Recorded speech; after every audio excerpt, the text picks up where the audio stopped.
Добре дошли в канала на Life Store. Днес ще приготвим едно бързо безглутеново брауни с топинг шоколадов и изненада отгоре. Ще започнем с микса за брауни на Creative Nature.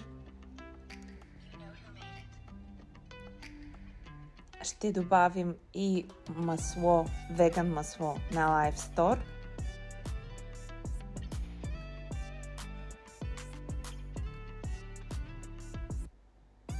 И към този микс ще добавим и яйца на Orgran, 3 чайни лъжички и ще добавим и 9 супени лъжички вода.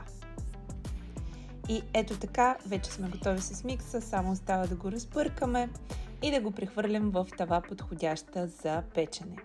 Ще загреем фурната на 180 градуса първо. Ще прехвърлям микса в тавичка за печене, ще го разпределим добре и ще ги отправим да се изпекат браунитата. След като брауното е готово и стинало, отгоре ще изсипим и едно бурканче на шоколадовия фъдж и също така едни хрупкави бомбонки на Creative Nature. Ще ги раздробим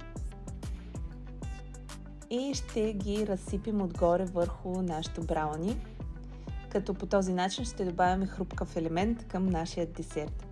Ще изстудим десерта за около 1 час в хладилника и така сме готови. Бъдете здрави и сити с Life Store!